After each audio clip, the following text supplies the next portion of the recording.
Olá, amigos, sejam todos bem-vindos. Estamos no ar com mais uma edição do Fato Econômico, a economia além da conjuntura. Eu, Moisés Cristiano, estou por aqui junto com o André da Silva Pereira. Estamos aqui hoje para trazer algumas informações que foram divulgadas hoje, né? Que é o prognóstico da safra 2025, que foi divulgado pelo IBGE, né? E a gente vai então trazer esses dados aí, essas informações mais detalhadas. Isso, André? Isso aí. Vamos falar um pouco da agricultura, da importância da agricultura para o Brasil. Então tá certo. Então o IBGE diz assim, ó, que prevê para a safra 322,6 milhões de toneladas para 2025. Então, essa previsão é um crescimento de 10,2% frente a 2024. É o terceiro prognóstico, então, para a safra 25, da produção de cereais, leguminosas e oleaginosas. Alta de 2,5% ante o segundo prognóstico e alta de 10,2% frente a 2024, como eu já falei antes. Então, tem esperado aí acréscimos na produção da soja de 15,4%, para o milho primeira safra 9,3%, para o milho segunda safra 4,1%, para o arroz 8,1%, trigo 4,8% e para o feijão primeira safra 30,9%. Aí tem também para o algodão herbáceo em caroço, foi estimado uma estabilidade da produção, e para o sorgo foi estimado um declínio de 3,2%. A safra 2024 ela alcançou 292,7 milhões de toneladas. Esse dado é uma queda de 7,2% em relação à safra de 2023. A área colhida em 24 chegou a 79 milhões de hectares. A alta foi de 1,6% frente a 2023, André. Então, assim, Moisés, nesse relatório que o IBGE divulga, tem ali destaques para o dezembro de 2024 e para essa safra, previsão de safra para 2025. Então, diz assim nessa publicação do IBGE, destaque das estimativas de dezembro para a safra 2024. Interessante, assim, ó, que está ligado aqui com a região que a gente mora.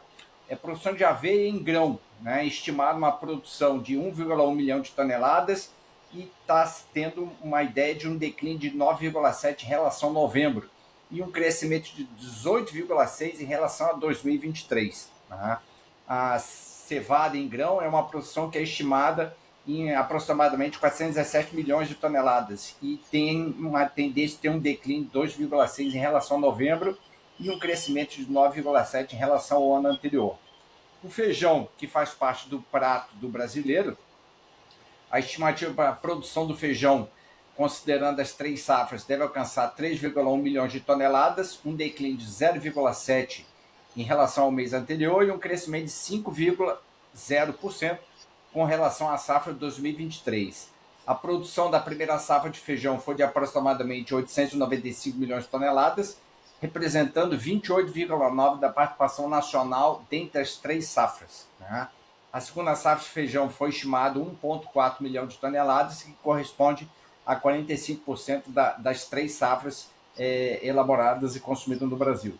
Em relação à terceira safra do feijão, estimado uma produção em dezembro de 809,8 mil toneladas, né? E um crescimento de 1,6 em relação ao mês anterior. Né? Então, esse é basicamente o feijão, né? Que faz parte do prato brasileiro.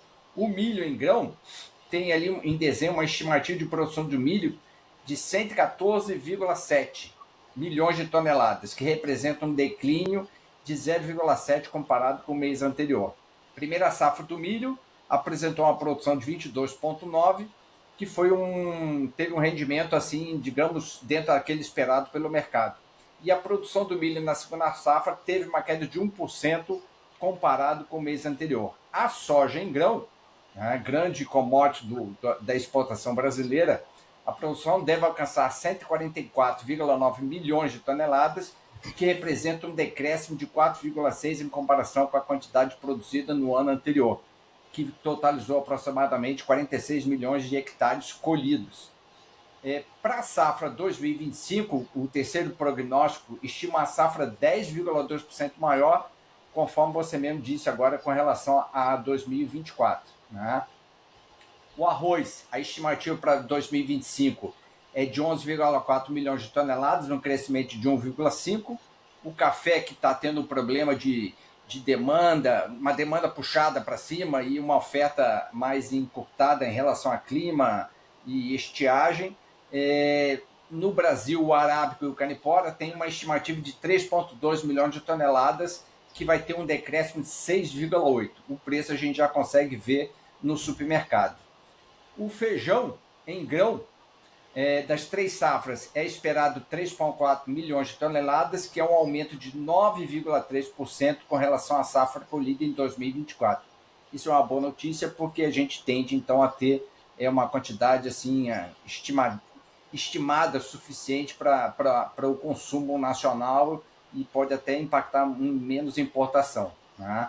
O milho, primeira safra, segunda safra, é estimado na primeira safra 25 milhões de toneladas, né? Um aumento de 0,4%, e na segunda safra 95,5 milhões de toneladas, que é um crescimento de 3,2% comparado com o período anterior. A soja em grão, a terceira estimativa da produção de soja para 2025 teve um reajuste mensal de 2,5% positivo, que está representando por volta de 168 milhões de toneladas do produto para o Brasil, né? Seja lá para consumo interno e também para exportação, que é o grande comprador, é a China.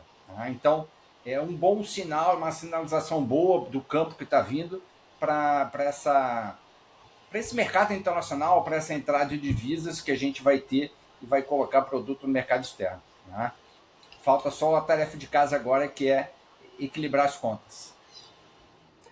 A produção agrícola nacional, né, sempre é destaque e a gente percebe que dá para fazer algumas análises aí bem interessantes. Por exemplo, oferta e demanda, né, que é aquilo que é básico em commodities, que não tem como fugir disso. O preço ele vai naturalmente a aumentar ou diminuir dependendo da oferta e da demanda, dependendo dos estoques também.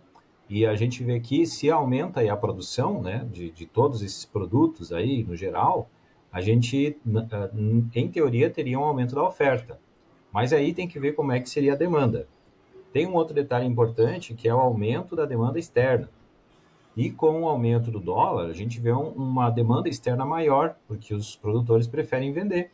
Se o consumidor lá fora, né, os países que consomem os produtos brasileiros, eles estão demandando esse produto, o produtor vai vender para fora. Então, a gente tem uma tendência, né, de que mesmo com uma safra bastante alta, dependendo de como o mundo vai estar na produção agrícola, né, como um todo, a gente percebe, então, que poderemos ou então ter um equilíbrio maior, ou então ter uma pressão nos preços por causa da oferta e demanda. O E também apetite em função... internacional, né, pode puxar os preços internos, né? Ou seja, a inflação. Exatamente, exatamente, consequentemente a inflação. E em relação ao câmbio também, né? Principalmente agora, no início do ano, apesar de estar se precificado já a, a, o, a chegada do Donald Trump lá na Casa Branca, né, a partir da segunda-feira, agora, dia 20 de janeiro, né, a gente não sabe ainda muita coisa que vai acontecer. Quando o Trump ele tomar posse, né, do governo, é que ele vai começar a distribuir os decretos, e aí o mundo espera muitas taxas, e essas taxas elas podem também fazer com que fique mais caro, né, para o produtor brasileiro exportar. Talvez para os Estados Unidos, mas talvez para outros mercados haja uma abertura de mercados. Então, tudo, por enquanto, ainda não se sabe o que vai acontecer em relação a isso. Então, a gente tem que ficar bem atento. Mas é uma notícia bem positiva o fato de que vai estar aumentando, né, as estimativas, pelo menos, de produção, salvo alguma coisa que pode acontecer em relação ao clima, que a gente sabe que também agora, né, é uma variável importante cada vez mais, porque a gente tem muita instabilidade, muita incerteza com o clima, especialmente por causa das condições climáticas, né, que estão aí bastante prejudicadas. Uma coisa que chamou a atenção nesse relatório, André, que eu queria falar para ti, é em relação a onde está a maior produção, né? Eu lembro que eu e tu, somos numa época em que o Sul sempre foi líder na produção, né, Isso aí. de alimentos, principalmente as oleaginosas, né, cereais também, leguminosas nem tanto, mas cereais e oleaginosas, a gente pode dizer que o Sul sempre foi o campeão. Mas agora o Centro-Oeste está com 49,4% da participação na produção, dados de dezembro de 2024. Recentemente, agora, Então a gente teve esse dado. A região sul responde por 26,8%. Região sudeste e nordeste, mesmo percentual, 8,8%, e o norte, 6,2%. E olha só, o estado que mais produz no Brasil, Mato Grosso. A produção do Mato Grosso, a participação do Mato Grosso na produção é de 31,4%. O Rio Grande do Sul está em terceiro lugar, perde para o Paraná. O Paraná, 12,8%, e o Rio Grande do Sul, 11,8%. Então veja que a gente já perdeu bastante, né? Principalmente para o Mato Grosso, e a gente também já está perdendo agora para o Paraná. Apesar de que, como região, o Paraná também é da região sul. Mas a gente percebe, né, que o Centro-Oeste lidera aí na produção. Tem uma situação lá da localização, né, que permite que se tenha uma produção bem maior e tem uma participação bem maior, então, aquela região lá na produção agrícola nacional. O clima, Então, o campo, diga. tudo facilita muito, né? A Exatamente. aplicação de maquinários, né? Então, assim, naturalmente que esse assunto, ele é um assunto bem mais técnico em relação a essa parte, né, que envolve ali a produção como um todo, né? Mas a gente trouxe essas análises aí sobre os números, porque também a gente tem interesse, né, em termos econômicos, porque o Brasil, ele é um player internacional, né?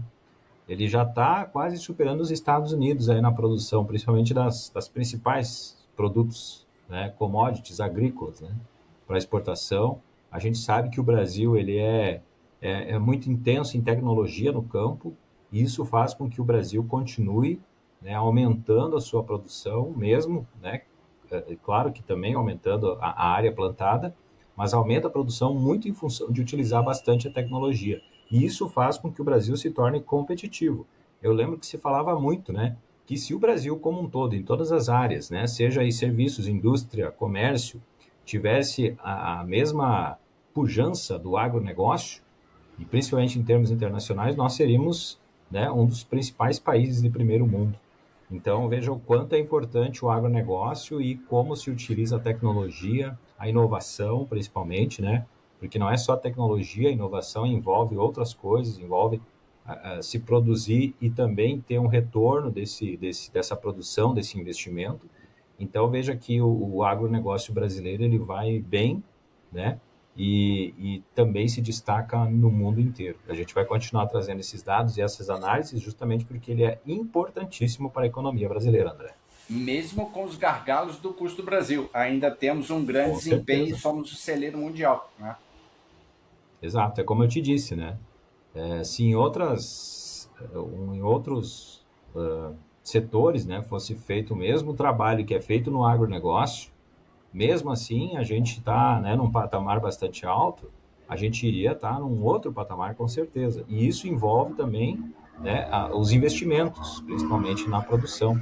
A gente vê que teve esforços nesse sentido, né, cada vez mais, enfim, a briga dos produtores rurais, né, em relação a isso, a como melhorar a produção, como melhor escoar a produção, né, já teve discussões aí sobre a gente ter mais transporte, diferentes modais, né, de transporte, mas por enquanto ainda essas coisas não evoluem, né? A discussão do Brasil ainda está muito aquém disso, né? A Uhum. discussão no Brasil ainda está em coisas básicas, como por exemplo conseguir manter um equilíbrio fiscal do governo.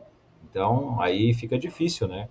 Tu ficar Isso aí. discutindo de forma consistente, né?